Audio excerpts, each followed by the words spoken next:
Okay, so thank you so much for having us here as a panel for expanding the scope of ESG. And we have, in fact, noticed and realized that ESG is the next big thing, and it has gained so much of attention and importance in the recent past.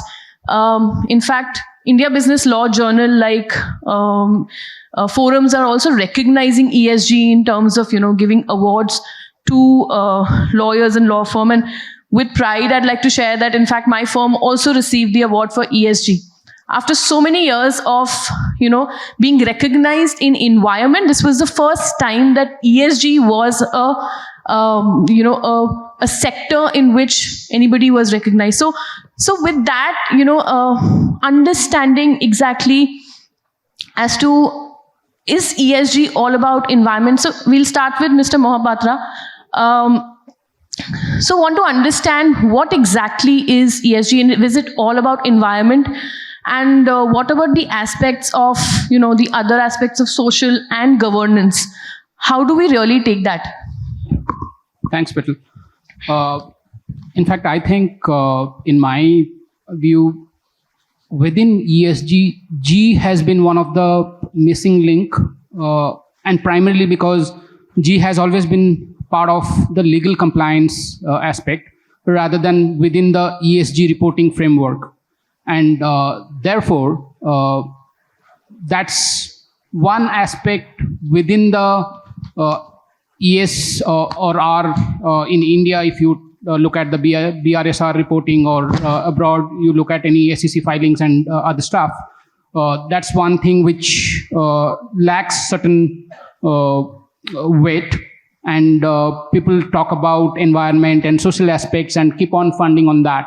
I think probably a little focus on governance from a ESG perspective would help right. in expanding its scope. Right. And so with governance, of course, emphasis also is on now on social. So we've been hearing about environment for quite some time. But Ms. Chowdhary, to understand from you as to how companies especially are actually working on the aspects of social in terms of when it comes to ESG. A good question, Petal, and good afternoon, everyone. It's great to be here amongst all of you and to talk on a very topical subject as ESG. ESG is evolved and is continuing to evolve. We are in the first phase of reportings for at least the listed entities. I am sure others who are sitting here who come from listed entities, I think we spent the last quarter trying to get our arms around this reporting, which is a little more elaborate than any one of us had anticipated when you begin to do it. Even if you look at it from a purely reporting standpoint, what SEBI has come up with, it is that it's pretty elaborate, both on environment and governance. Some things, those E and G is something that we were all pretty familiar with. G was always, I think people in this room understand that was corporate governance, and that is what legal and compliance teams look at, or corporate secretarial teams look at. So we were very familiar with that. We understood that. Environment has been evolving, in fact, far more over the years. I mean, we've become more conscious corporate citizens. Pandemic has made us even more.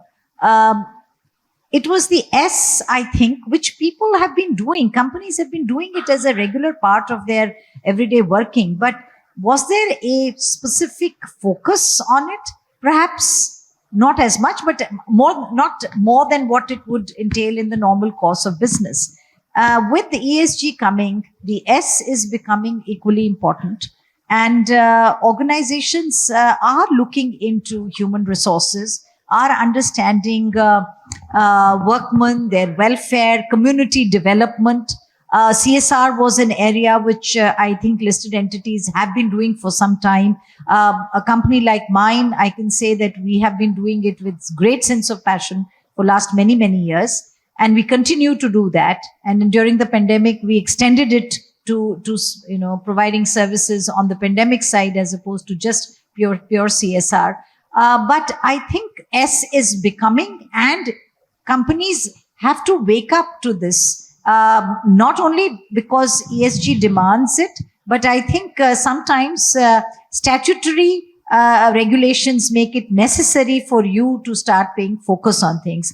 I think India has the unique, distinction where we have formed the law first, and then there has been advocacy or from others. Whereas in the EU, etc., this was more driven by investment funds, etc., and NGOs, and then the regulation came. So I think India, as an country, is far ahead from a statutory standpoint, and this is just the beginning. And I'm already seeing a greater focus on it, and I'm sure going forward it is going to expand. Yes, absolutely. And when we actually talk about even the SEBI, regulations that have come forth and the enforcement of that. So Kumar, when it comes to that, what do you feel and what are your thoughts on the fact, what is the place that India holds in the international sustainability market? Your thoughts on that? Good afternoon, everyone. See, I come from the infrastructure industry, where substantially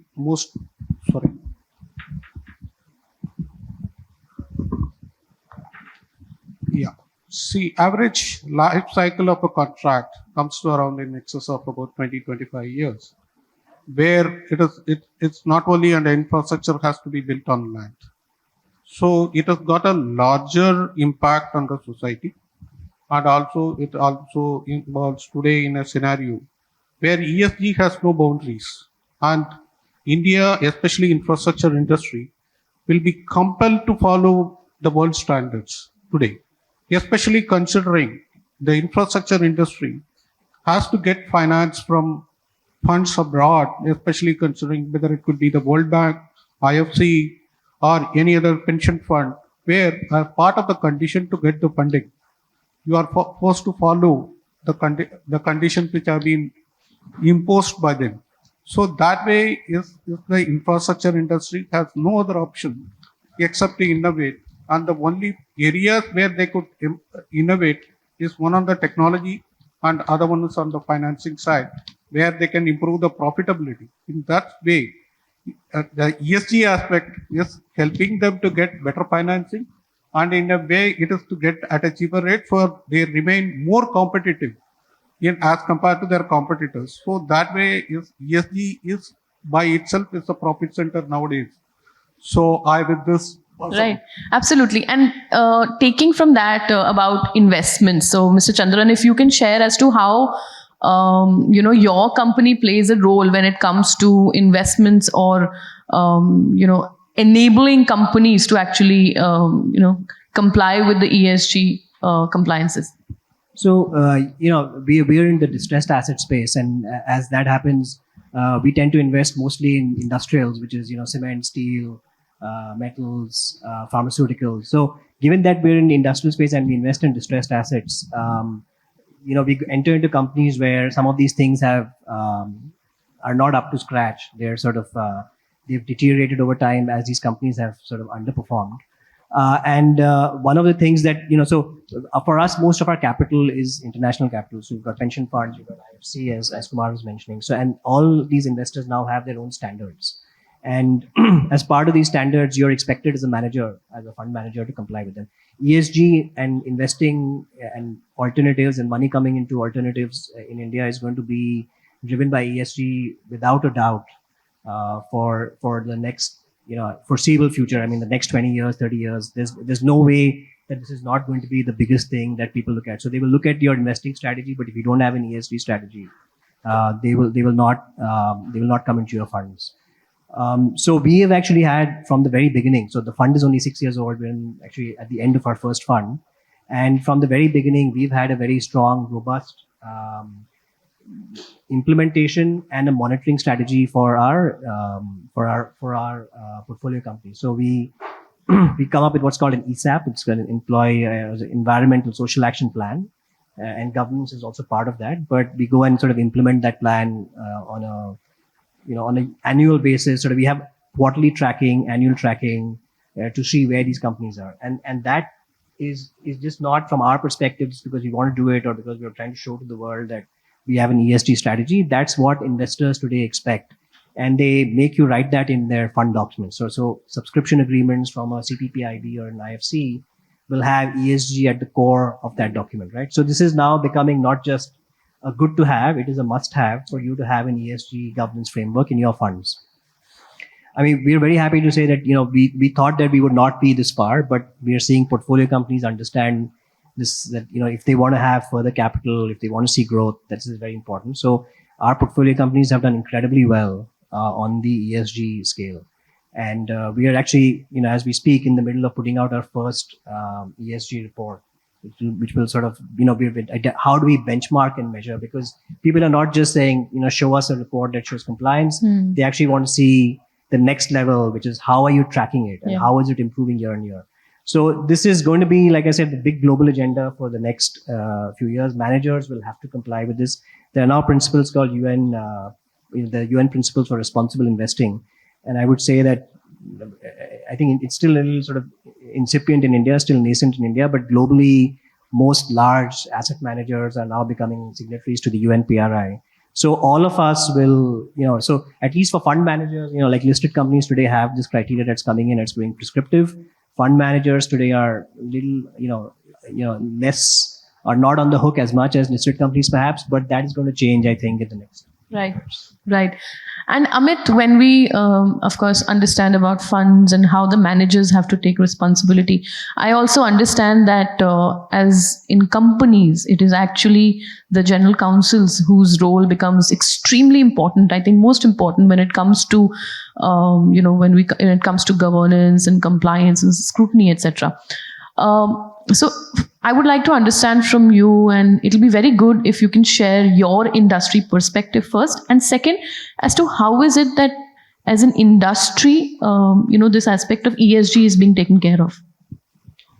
Sure. So thanks, Pearl, for the question. I think, to start with, obviously it has become a buzzword like what corporate governance was possibly 10, 15 years back. And it has suddenly taken, the center stage. Before coming to my industry, possibly, I just want to kind of paint a macro picture that what it is all about. Ultimately, there are few bigger world problems that are to be solved, right? And in the spirit of having a shared responsibility, and then in the spirit of having that, if a corporate is drawing its resources from the world, let it give it back to the world, right? That's where the whole construct of ESG largely is coming from.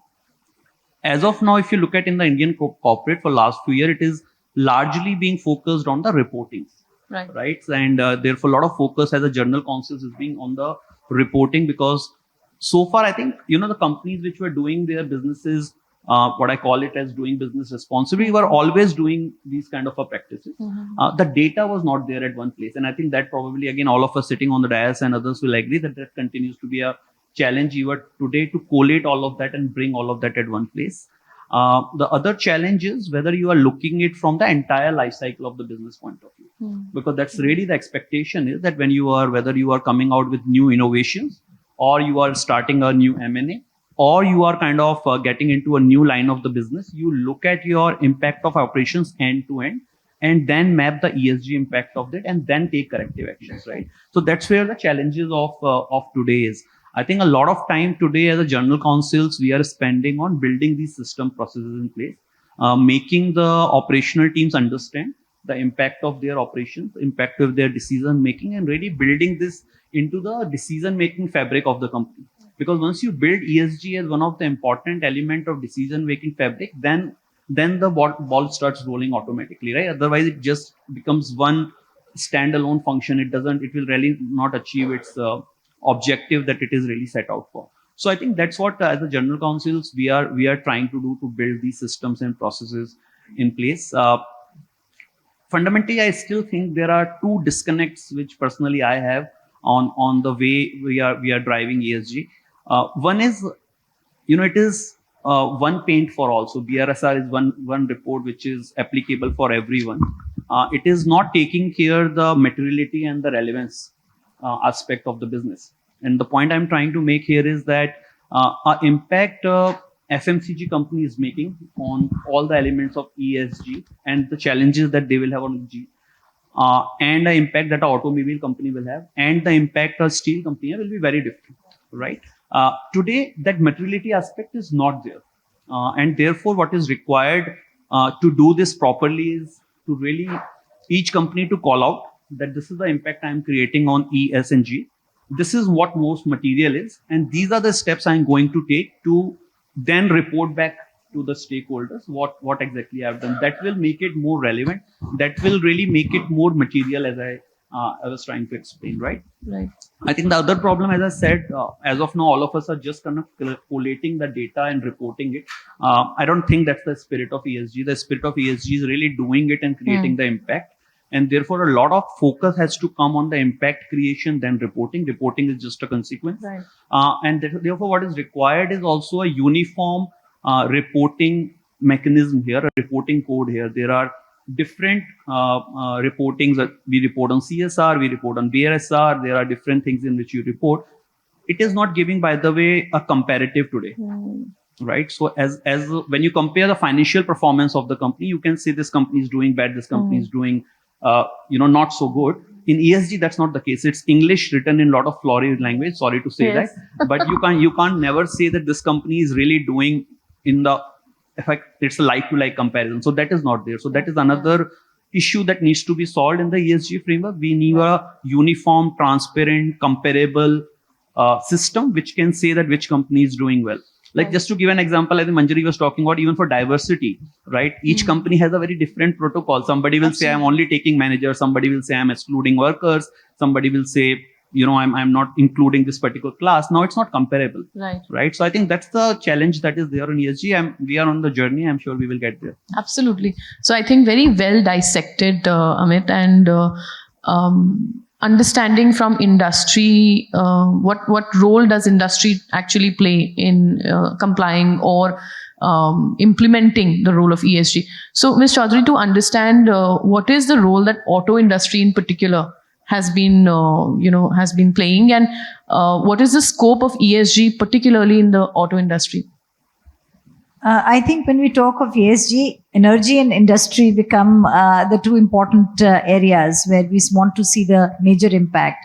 In our auto industry, when we think of autos, we think of emissions. So obviously, environment and keeping green environment, heading towards that, I think becomes the key focus. So obviously, in an auto industry, I think it's there in the market. Everybody is heading towards greener fuels. So whether it is ethanol, whether it is hydrogen-based fuels, or even biogas. I mean, that how is that going to be used? CNG as opposed to having petrol, getting rid of diesel. All these other alternative methods, and obviously moving towards electric vehicles, which of course continue to be gaining momentum, but obviously they will also be dependent on many other factors, cost being one of the very important areas. Irrespective, I feel when EVs will become more and more in the country, there will still remain a very large number of vehicles which will be using ICE engines and not strong hybrid, and even at that point in time, or EV engines. So to sustain that segment, it is very important to have fuels which are going to be green fuels. So focus of companies like mine also is very much on both the areas of EV as well as on green fuel. From an environment standpoint, from a governance standpoint, we have always been a company that believes in making sure we are in compliant with the law. We are a listed entity, so all the compliances around that. What is our board of directors? What's our remuneration committee? What's our senior management look like? Are we meeting all the laws of the land?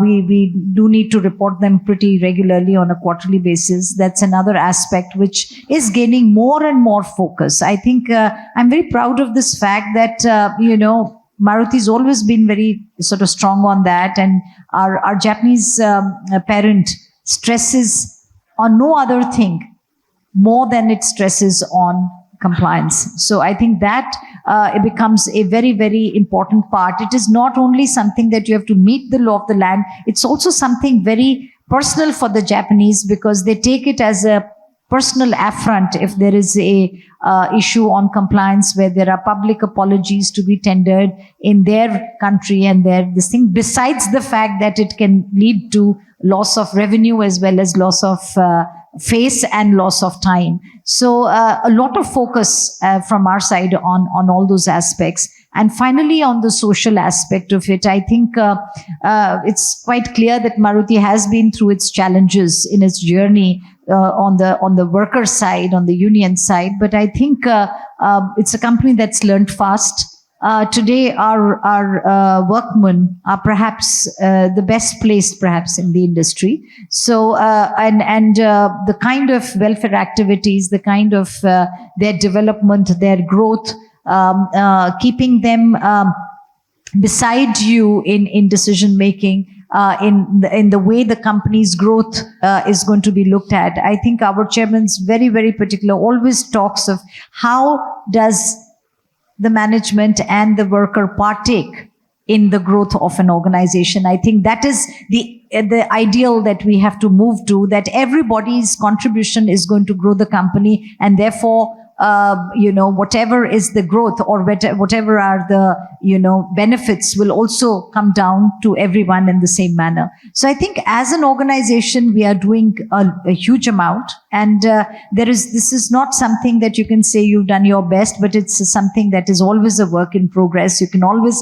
continue to do better at all of these three elements of E, S, and G. One of the very important things, and Amit was alluding to it, was that, it's not about a tick in the box of disclosure reportings, etc. I do believe that to put something in place, it's important to have the right kind of reporting also, because we will all agree, even as general counsels, that we will all as organizations pay more focus and pay more attention to things that need to be statutorily reported. After a while, they become habit. Because there are certain requirements in the reporting, you necessarily have to put those things in place, which sometimes in the normal run can take a back seat. So I think it has its own impact in terms of driving ESG. Also, one of the important aspects of ESG is that what is going to be the impact. And, I'd like to put it down in what is a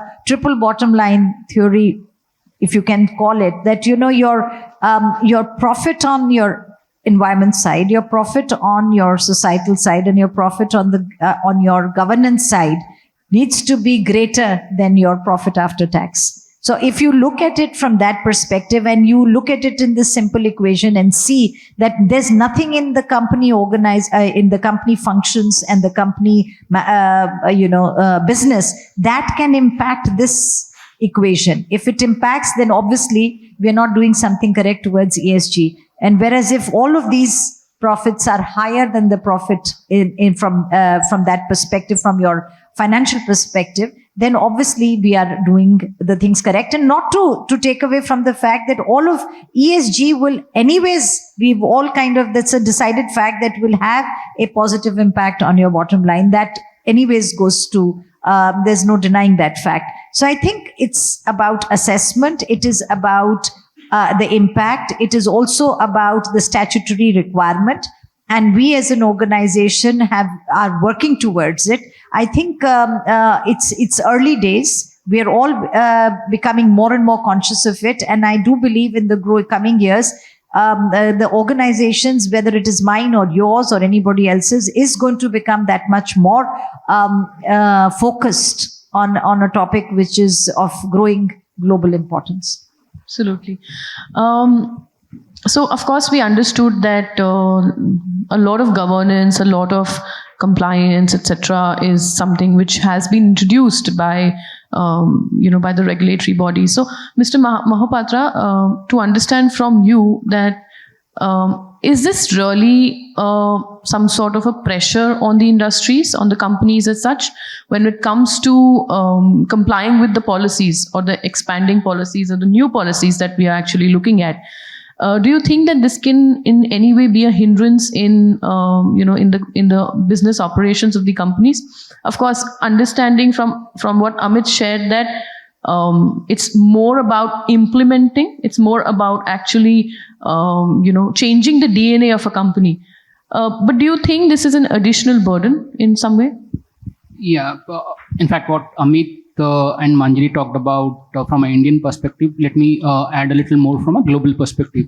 So if you look at, especially in Latin America today, they are coming out with regulations and requirements on the companies to emphasize and report on how much prevention of deforestation that they have done, or how much fund they have diverted towards protecting the indigenous communities.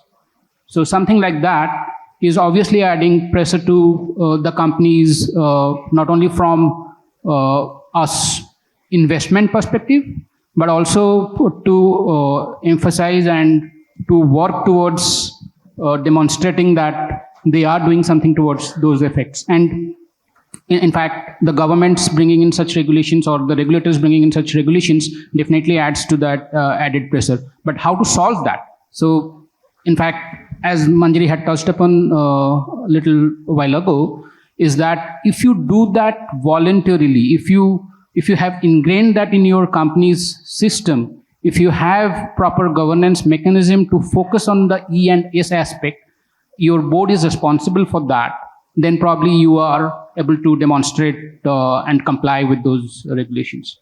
Absolutely. And Kumar, so when, of course, we understood ESG from the perspective of how it plays a very important role in various other industries. So when we actually talk about a lot of regulatory organizations also, taking that into consideration, SEBI and even UNDP, do you feel that we are we are leading to an environmentally aware marketplace? To tell you, see, I think most of us are landing up in Delhi in the late evening also. I think as compared to the daytime, it takes little longer time to come to the getting down. I'm not sure how many of you are aware of it. It is because of the environmental impact. It basically, the project has been initially planned to be of a shorter area, but the people over there in the nearby area was complained that because of the plane was flying in the night and especially their sleep is disturbed, or their children could not focus adequately. So because of that, they filed a litigation, public interest litigation in Delhi High Court. So, and again, it was forced upon the Delhi airport to keep the flight at a particular distance and then ferry the people to the airport. So that way, the cost of the project went down by very high cost.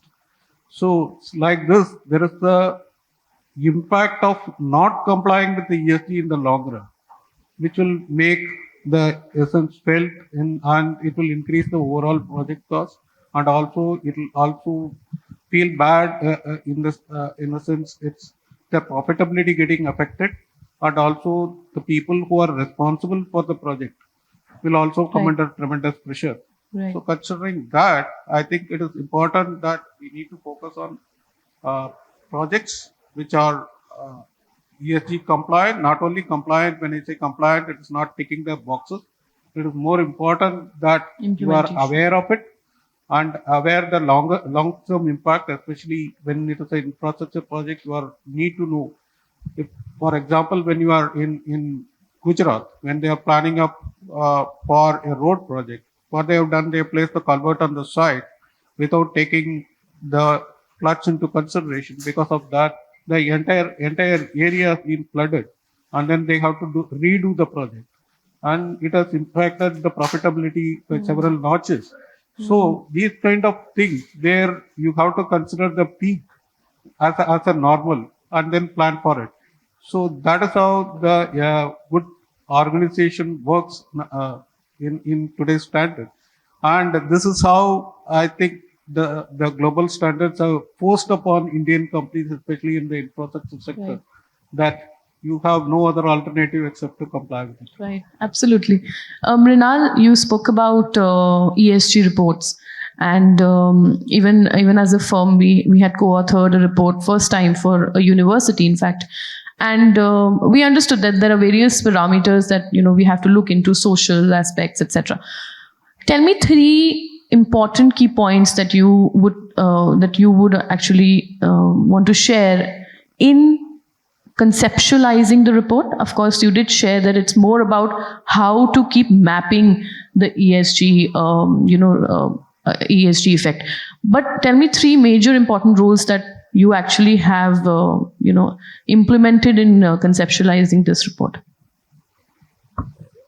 So one is that there is an ESG report, but it ties into a larger ESG policy, right? Which is, so for a firm like ours, what should we be investing in? What should we not be investing in? So banks sell their loans. Can we buy bank loans? Because the banks have a much lower touch on ESG. So a State Bank of India or a Punjab National Bank, when they sell a loan, which is an NPA, should we be buying those loans?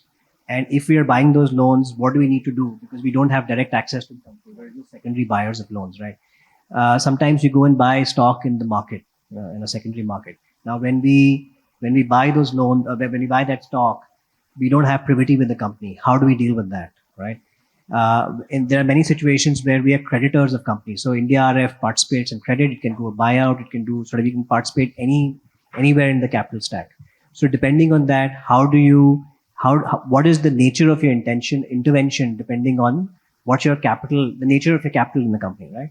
So it starts with that. And then, like I said, we invest in industrial. So the world's still going to need cement. The world's still going to need steel. It's not that we're going to live in thatched houses. So when you go and invest in steel companies, how can you be better than the other steel companies? How can you make positive impacts in those companies, right? So at India RF, what we've done is that we've realized that there are deep intervention areas, the 4 toughest areas that we think that we can go in. And look, we're not operating, our portfolio companies don't operate in the big cities. They're in Orissa, they're deep in Karnataka, they're in deep Gujarat. So we've identified 4 criteria, which we think are the ones that we can make the deepest impact. So one is, we actually call that, we've not launched it as yet, but we call it LEAP. So one is livelihood enhancement, energy efficiency, affirmative, action, which is sort of, diversity in the workplace. It's not just about having gender diversity in the sense that, a male, female, women and men in the workplace, but we're actually actively encouraging LGBTQ communities into our portfolio companies. One of our portfolio companies is doing a phenomenal job on LGBTQ interventions. And the 4th is sort of participatory development initiative. Somebody mentioned indigenous people. So we've got a portfolio company that is on the border with Pakistan in the Run of Kutch. And it is 50 kilometers away from the nearest small town, right? But there are communities there. So how can we go and participate and help those communities? So we've identified as our sustainability challenge, these 4 areas. And we've said that this is what we will go and report every year to investors and say we are making significant improvements. So it's, we will do the compliance, we will do the reporting, but we will make measurable impact and changes in those. So it starts with how we negotiate and what we get to as our ESG policy with investors, something that is acceptable to, 40 investors in a fund, and then sort of implementing that in our investments. And then after we implement at the time of investing, sort of going and following through on that through the life cycle of our investment. So that's the way we have planned this. And we're very hopeful that it will, we will be able to make very positive impact, as we've seen in the last 5 years where we've been in these companies and we've seen different impact. Absolutely. And very quickly, Amit, if you can share. So we've heard everyone about how, how many compliances we are doing, how many ticks we have to, sort of make in the boxes. Just your thoughts on capacity building in the teams for ESG in a company. Yeah, I think I kind of answered in my previous address as well. I think what's required is each vertical in the business and each part of the business to understand the impact of the decision they are taking on the entire life cycle. And I think that's where you need to really have a huge capacity building for them to evaluate even at that level. That what could be an impact of a new product launch, what could be an impact by the way of an advertising as well on what is the social impact you are leaving, what could be an impact, as I said, if you are acquiring a new business to your overall ESG reporting, what could be the impact of getting into a new country from a business point of view. And I think today the system procedures are not geared up to that level. And I think as general counsels and his team, there is a job to be done for building that capacity across the organization. So each vertical, whether it is marketing, whether it is supply chain, whether it is finance, as a matter of fact, you need to kind of start looking at that filter of ESG and seeing that where exactly I am going to land if I'm taking this particular decision. So whether even innovations, FMCG companies have a lot of these innovations that are there. When an innovation is on the table, of course you look at the profit it is going to make, what will be the brand strategy and all. Are we asking the ESG question also? There is something that needs to be built. So once that become a center stage discussion for all decision making, I think things should fall in place, and that to my mind is the biggest capacity we need to build. Absolutely. So I think carving out of teams is very important, and the roles actually in a company is very, very important. So thank you very much for patiently listening to us, and we'd like to close the panel. Thank you.